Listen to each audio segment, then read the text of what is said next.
Alright, so hello everyone. So I'm going to introduce to you Ate Vicky.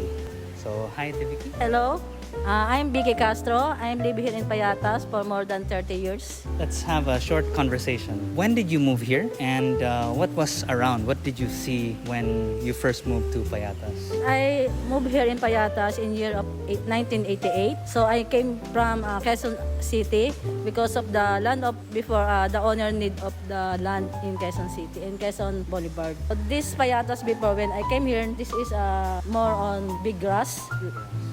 Then we are the one to clean this place to build our house. Before, No houses, yes, only grass. So no garbage mountain. No garbage mountain pa before. So just nothing. Nothing, yes, nothing. Alright.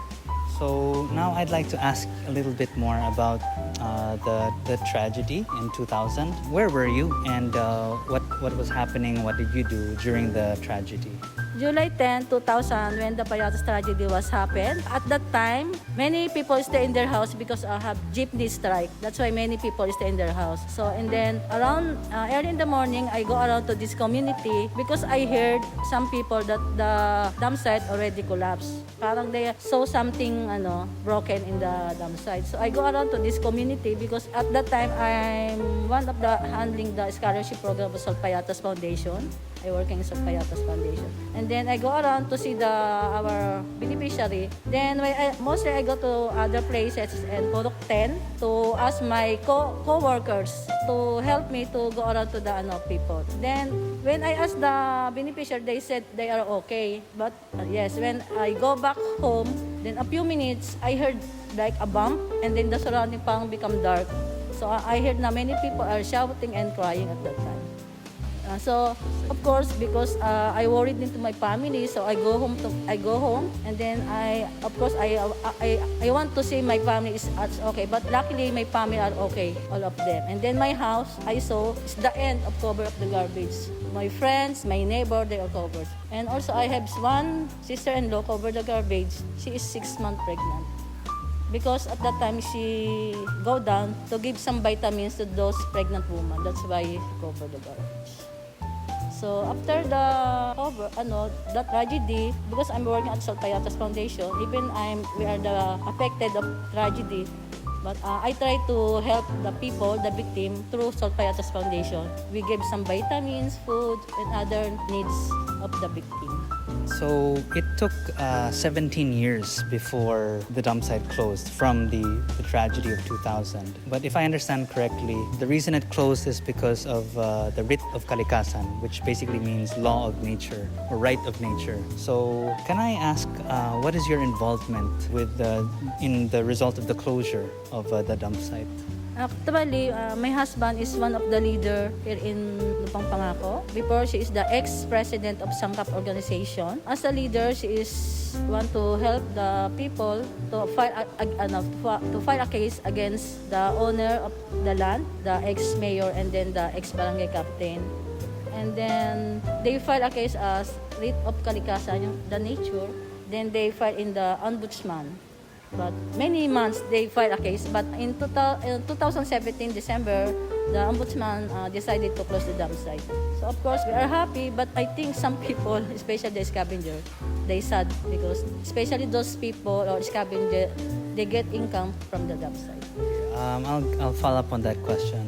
You mentioned that some people were not happy and some people were happy. So can you explain the two different perspectives? Why are they happy? Why are they sad that it's closed? Of course, those people, especially they understand the situation, why our life become dangerous because of the dump site. They understand, but those people, they depend on the dump site. Of course, in the beginning, they angry, but later on, they realize the dump site is very dangerous to the people here.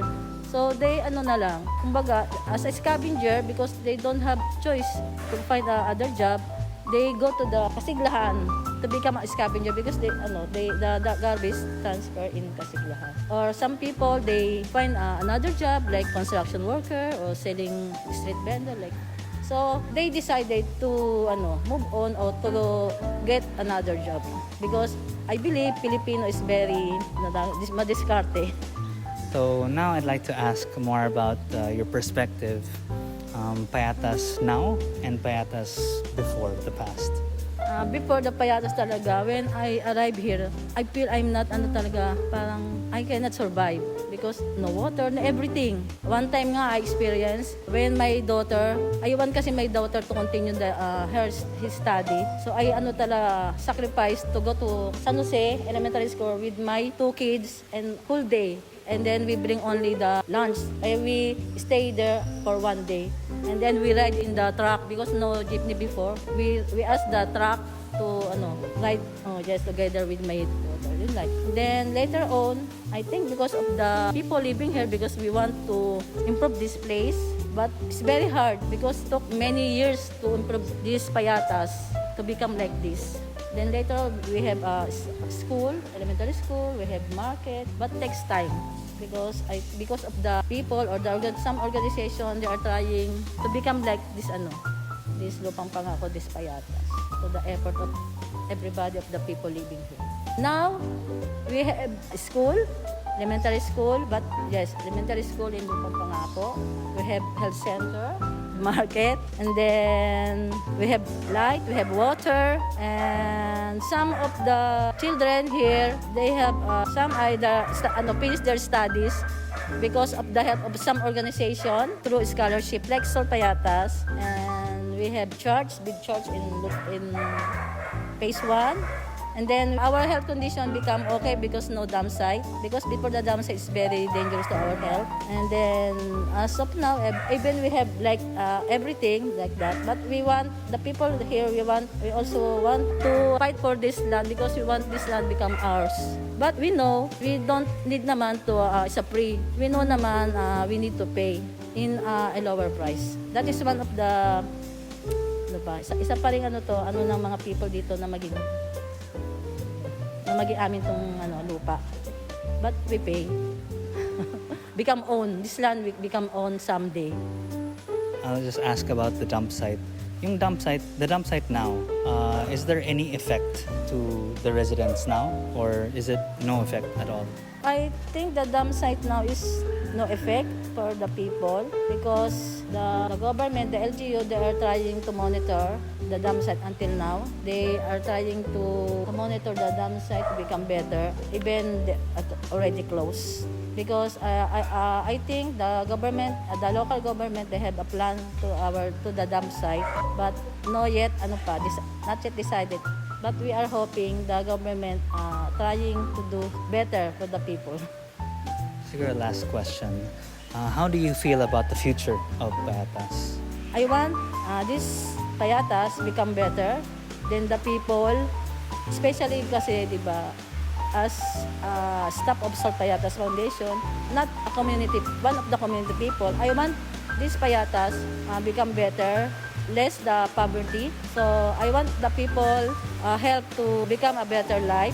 I know it's a long journey, and not only material things.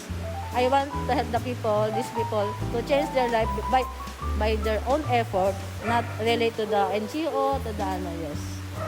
Any last words, any comments? Okay. I'm very happy because for me, this payatas o this Lupang Pangako is a very sa akin, parang important place for me. Even in the beginning, I'm experienced the hardship of life. But now, parang this Lupang Pangako parang give my personal myself to improve because when I live here in Payatas, many things change, not only in my life, also in my personal life, myself. Because before, I'm very shy and then only I stay in my house, parang housewife. But now, when I'm involved to other NGO, I become a volunteer. Before kasi I am one of the volunteer in other NGO before SORT. So parang I'm happy because I'm part of to improve the life of people here. I'm happy because I help poor people. Even I'm poor, but I can help. So I hope other people also, they think like that. And then I hope people helping each other. Especially they think they can help the poor people to improve them. Thank you. Great. Thank you, Ate Vicky. So we heard a lot about her experiences, about the timeline, her experiences of what happened during the important events of Payatas. So yeah, We look forward to the future of Payatas and helping Payatas. All right. So bye. Thank you. 動画を最後までご視聴いただきありがとうございます。それとパヤタスでは長期的、継続的に団体の活動を支援してくださるサポーター会員を随時募集しています。月々1000円からご入会が可能です。私たちと一緒に全ての子どもたちに未来の選択肢のある社会の実現を目指していただける方、ぜひサポーター会員へのご入会をお願いいたします。Thank you everyone for joining us today, and we are thankful for your continued support, and we hope you would consider joining our sponsorship program. Thank you everyone. それでは次回の動画でまたお会いしましょう。ありがとうございました。